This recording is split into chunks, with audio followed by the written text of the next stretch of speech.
ಆ ತಿಳುವಳಿಗೆ ಒಬ್ಬ ತಾಯಿ ನನಗೆ ಫೋನ್ ಮಾಡಿದ್ದು. SP ಅವರಿಗೆ ನಾನು ಕಾನ್ಫರೆನ್ಸ್ ಮಾಡಿ ಆ ತಾಯಿಯ ಮಾತುಗಳನ್ನು ಕೇಳ್ತಿದೆ. ಏನು ಮಾಡಿದ್ರು ಕೂಡ OC ಹಾವಳಿ ಬಂದ್ ಆಗ್ತಾ ಇಲ್ಲ. ಸರ್ಕಾರ ಇದ್ದಾಗ ಬೊಮ್ಮಾಯಿ ಅವರು, ಯಡಿಯೂರಪ್ಪನವರು, ಜಗದೀಶ್ ಶೆಟ್ಟರು, ಸದಾನಂದ ಗೌಡರು ಮುಖ್ಯಮಂತ್ರಿ ಇದ್ದಾಗ ಬಯಲು ಜಮೀನಿಗೆ ಹೆಕ್ಟೇರ್ಗೆ 13,000 ಸಿಗ್ತಾ ಇತ್ತು, ನೀರಾವರಿಗೆ 18,000 ಸಿಗ್ತಾ ಇತ್ತು,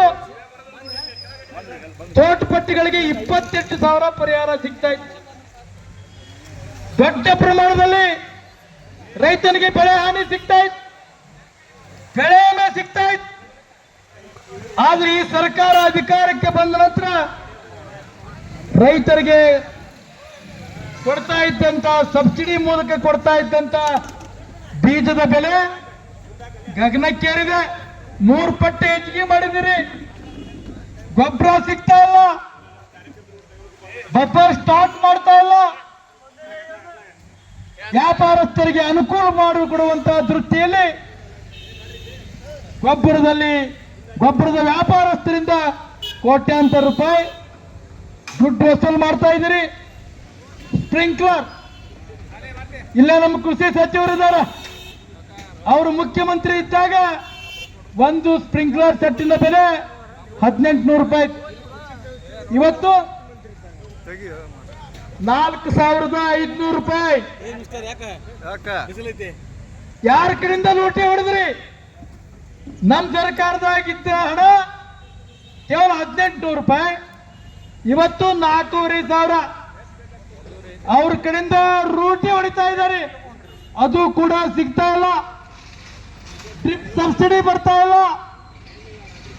TC ಇಲ್ಲೆಲ್ಲರೂ ರೈತರೇ ಇದ್ದೇವೆ ನಾವು. ಹಾವೇರಿ ಜಿಲ್ಲೆ, ಕರ್ನಾಟಕ ರೈತರೇ ಪ್ರಮುಖವಾಗಿರುವಂತಹ ಒಂದು ರಾಜ್ಯ, ಜಿಲ್ಲೆ. ಯಾರಾದ್ರೂ ಹೊಸದಾಗಿ ಬೋರ್ ಹೊಡಿಸಿದ್ದೀರಾ? ಅಕ್ರಮ ಸಕ್ರಮ ಹೋಗ್ಬಿಟ್ಟತಿ. ಅಕಸ್ಮಾತ್ ಒಂದು ಬೋರ್ ಹೊಡಿಸಿದ್ರ ಅದಕ್ಕೆ 2 ರಿಂದ 5 ಲಕ್ಷ ರೂಪಾಯಿ ಖರ್ಚಾಗ್ತಾ ಇದೆ. ನಮ್ಮ ಸರ್ಕಾರ ಇದ್ದಾಗ 25,000 ರೂಪಾಯಿ ಕಟ್ಟಿದ್ರ, 19,000 ಕಟ್ಟಿದ್ರ. ಮರು ದಿವಸ TC ಕಂಬ ಎಲ್ಲ ಹಾಕಿ ಕರೆಂಟ್ ಕೊಟ್ಟು ನೀರು ಕೆಡುತ್ತಾ ಇದ್ರು. ಆದ್ರೆ ಇವತ್ತು 2 ಲಕ್ಷ, 3 ಲಕ್ಷ, 5 ಲಕ್ಷ ದುಡ್ಡು ಕೊಡ್ಬೇಕು. ಮತ್ತೆ KEB ಅವರಿಗೆ ಎಸ್ಟಿಮೇಟ್ ಮೇಲೆ 10% ಕಟ್ಟಬೇಕು. 90% ನೀವು ದುಡ್ಡು ಹಾಕಿ TC ತರಬೇಕು, ಕಂಬ ತರಬೇಕು, ಮೋಟಾರ್ ಚಾಲೂ ಮಾಡಿ ಅದರ ನೀರು ಬರಲಿಲ್ಲ ಅಂದ್ರೆ ಕರೆಂಟ್ ಹಿಡಿಬೇಕು.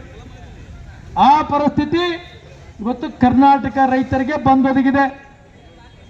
ಬೇಸಿಗೆ ಈಗ ಅನೇಕ TCಗಳು ಸುಡ್ತಾ ಇವೆ. ರೈತ TC ಸುಟ್ರ 15 ದಿನ 20 ದಿನ ಬೇಕಾ TC ತಂದು ಹಾಕಕ್. ಅಷ್ಟನದ್ರಿಗೆ ಅವನ ಬೆಳೆ ಹಾಳಾಗೋಗಿರ್ತತಿ. ಈ ಸರ್ಕಾರಕ್ಕೆ ಶಾಪ ಹಾಕ್ತಾ ಇದ್ದಾರೆ.